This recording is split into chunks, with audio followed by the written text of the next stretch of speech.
Assalamualaikum warahmatullahi wabarakatuh. Kesempatan pagi ini kita ucapkan Bismillah, Alhamdulillahirabbil alamin.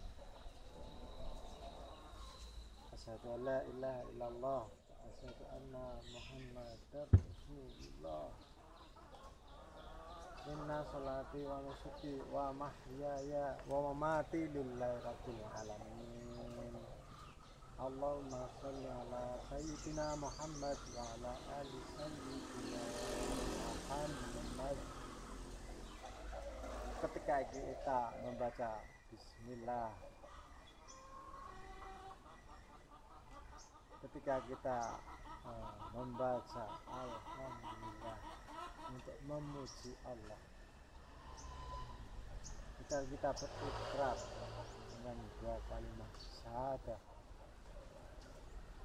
Ketika kita berikrar setiap sholat, inna sholati wa nusuki wa mahyaya wa mamati lillahi rabbil alamin, dan kita bersolawat, insya Allah tidak ada dusta di antara kita.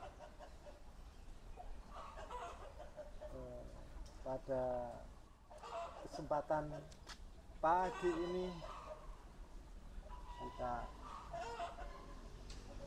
santai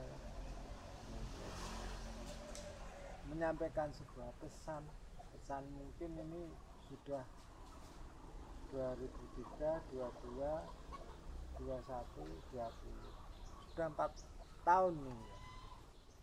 Jadi pesan ini sudah 4 tahun. Jadi hasil dari mungkin ini review ya, review Munas Alim Ulama di Banjar tentang haram membuang sampah sembarangan. Jadi kita tidak akan membahas tentang hukum apa yang telah dihasilkan dari Munas itu sendiri,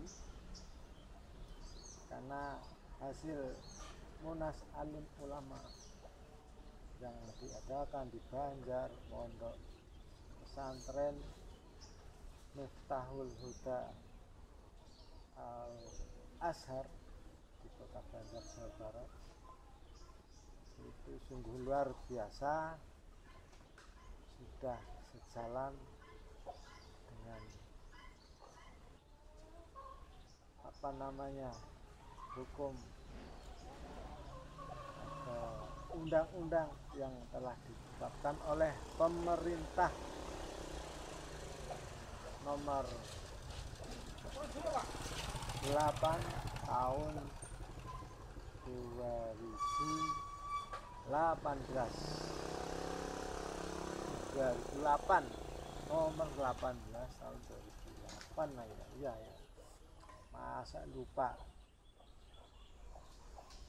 Oke, kenapa kita di sini derek kiai, derek alim ulama? Karena kita sebagai santrinya, kita mengikuti apa yang telah difatwakan, yang berarti fatwa itu sudah sejalan dengan undang-undang RI nomor 18 tahun 2008 tentang pengelolaan sampah. Jadi hukumnya harus ditegakkan karena sudah haram, fatwanya dari alim ulama, berarti pemerintah itu menegakkan hukum yang telah dibuatnya. Jangan hanya ditetapkan tapi hukumnya tidak ditegakkan. Kalau salah dihukum berapa bulan itu sesuai ketentuan yang telah dibuat, yang telah ada di NKRI ini Jadi sehingga problem atau masalah sampah tidak bertambah-tambah. Itu tentang hukum dan fatwa yang berkaitan dengan sampah. Yang jelas kita nderek kiai manut gawe kiai karo membuang sampah haram hukumnya. Kita tidak akan membahas lagi tentang dalil-dalilnya, tapi kita akan mengurangi bagaimana sampah itu bisa diolah dengan baik. Yang jelas setiap manusia, setiap penduduk, setiap warga negara Indonesia setiap hari menghasilkan sampah 0,7 sampai 0,9 kg sampah. Nah, kalau sampah padat atau cair tidak diolah, tidak dipilah dari rumah, di pemilahan sampah itu tidak akan maksimal. Maka yang terjadi sesuai dengan disiplin keilmuan yang telah diteliti, yang telah diriset, dibuang ke TPA itu masih 69% di TPA, tempat pemrosesan akhir. Oke. Kalau kita sudah komitmen bersama, nilai-nilai agama sudah disampaikan, sudah diputuskan, sudah difatwakan, hukum sudah ada, kenapa kita tidak mulai setiap warga negara di sini untuk memilah sampah dari sumbernya, untuk memilah sampahnya masing-masing setiap warga, bukan di pengolahan sampah, sehingga sampah-sampah yang ada di TPA tidak sampai 69% seperti sekarang yang sudah terjadi pada daerah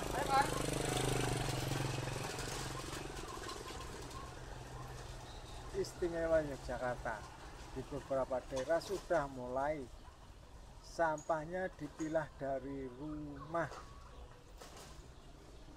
Coba meniru di daerah istimewa Yogyakarta, luar biasa. Pasti nanti sampai TPA nggak sampai 69%, kalau yang sekarang masih 69%.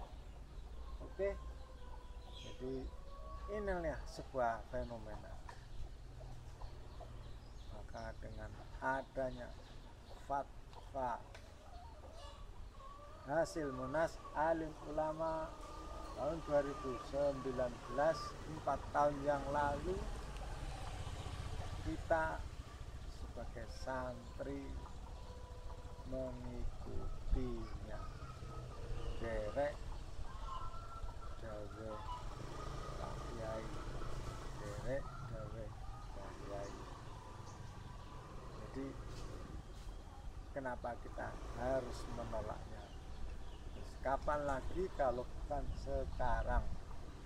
Oke, itu saja yang kita sampaikan tentang sampah.